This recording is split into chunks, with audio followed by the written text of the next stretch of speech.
un choix très commenté. Taylor Swift a dévoilé la nouvelle version de son second album intitulé Red, Taylor Version, ce vendredi 12 novembre. Une nouvelle étape dans sa carrière et, pour l'occasion, elle a enchaîné les interviews. L'une d'entre elles a été très remarquée puisque, face à Seth Meyers, la jeune femme avait opté pour une robe noire qui laissait apparaître ses épaules dénudées. Une simple tenue qui a immédiatement rappelé la robe de vengeance de Lady Diana. Sur les réseaux sociaux, les internautes ont rapidement fait la comparaison. Taylor Swift, qui porte la robe de vengeance pour la nouvelle version de son album, a écrit l'un d'entre eux.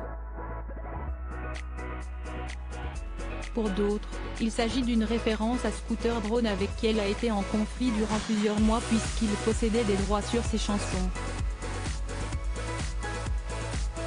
Si Taylor Swift n'a donné aucune précision concernant ce choix, ses fans ont beaucoup apprécié l'hommage indirect à la princesse Diana. Une tenue qui est rentrée dans l'histoire. En 1994, lors d'une soirée caritative annuelle donnée par Vanity Fair à la Serpentine Gallery de Londres, Lady Diana était apparue dans une magnifique robe bustier sculpturale qui dévoilait ses épaules et ses jambes.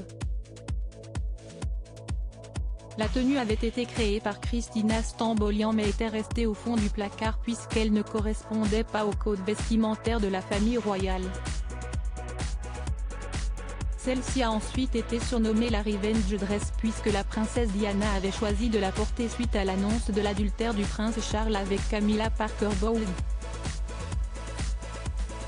Beaucoup avaient cru que la princesse allait annuler son apparition et n'allait pas venir ce soir-là, mais elle est arrivée dans cette robe, tout simplement incroyablement belle, et donc, sans dire un seul mot, a fait une grande déclaration sur cette situation, avait expliqué Kerry Taylor au magazine Marie Claire. Il semblerait donc qu'elle ait inspiré Taylor Swift. Lady Diana, quelles célébrités se sont inspirées de cette robe de vengeance?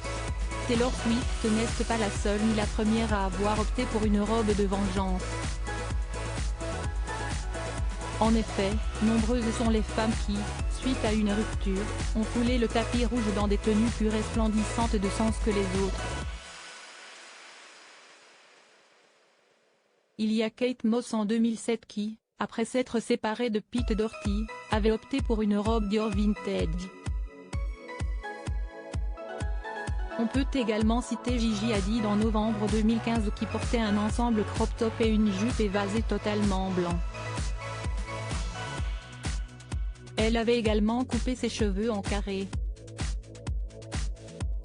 La plus ressemblante est Rihanna puisque la chanteuse s'était inspirée de Lady Diana en septembre 2017. Chaque fois qu'un homme vous trompe, vous traite mal, vous devez avoir une revanche dressée, avait-elle assuré avant de rendre hommage à la princesse de Galles. Qu'elle ait consciemment ou non choisi cette robe qui a mis tout le monde par terre me touche. Ce moment Diana Bad Bitch m'a scotché, avait-elle conclu.